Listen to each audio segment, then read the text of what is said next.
ওকে, আসসালামু আলাইকুম। আমাদের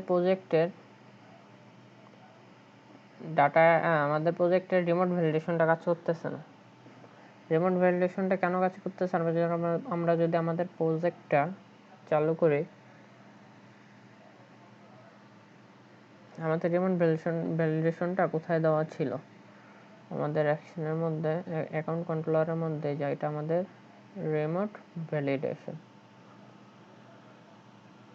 আচ্ছা, প্রজেক্টটা কি রান হয়েছে? আচ্ছা, আমরা যদি আমাদের প্রজেক্টটা অ্যাকাউন্ট কন্ট্রোলারটা দেখি, যেখানে সব কিছু ঠিক আছে, আমার রিমোট ভ্যালিডেশনে সব কিছু ঠিক আছে। এই ইয়েতে যে প্রপার্টিতে গেলে, প্রপার্টিতেও এটা ডিফাইন করে দিছে, যেমন এটা অ্যাকশন নেম, রিমোট ভ্যালিডেশনের অ্যাকশন নেম, আর এটা কন্ট্রোলার নেম। ওকে, এখন আমরা যদি আমাদের প্রজেক্টটা দেখি, রেজিস্টার, এই যে রিমোট ভ্যালিডেশনটা কাজ করতেছে না। এটা না কাজ করার একটা কারণ হলো, আমরা যেহেতু আমাদের প্রজেক্টে গ্লোবাল অথরাইজেশন ইউজ করছি। গ্লোবাল অথরাইজেশনটা কোথায় ইউজ করছি?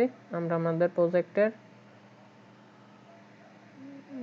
স্টার্টআপ ক্লাসে গ্লোবাল অথরাইজেশনটা এখানে বলে দিছি।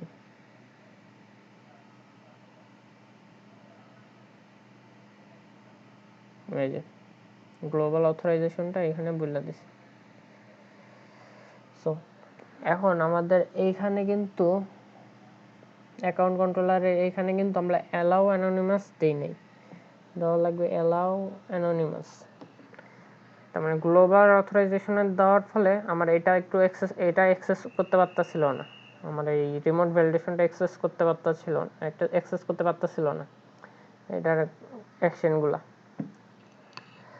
এই জন্য আমাদের ওইখানে দেয়নি, মানে রিমোট ভ্যালিডেশনটা কাজ করেনি। এবার যদি আমরা রান দেই,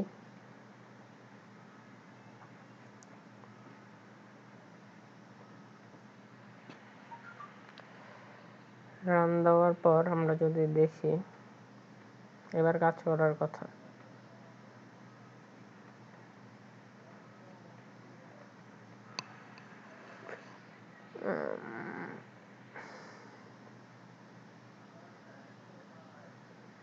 এত লেট হয়ে গেল, আমরা একটু কন্ট্রোলার থেকে ঘুরে আসি। এই জায়গায় সবকিছু আমার ঠিক আছে। এই যে ইউজ ইন ইমেল, রেজিস্ট্রেশনে লিখলাম ইউজ ইন ইমেল। ওকে, দেখি রান হয়েছে নাকি। এইবার যদি আমরা রেজিস্ট্রেশনে যাই, এই যে অলরেডি এক্সিস্ট।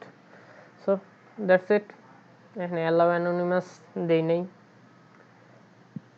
এই জন্যই তখন কাজ করে নেই। এইটার জন্য এখন কাজ করতেছে। That's it, by.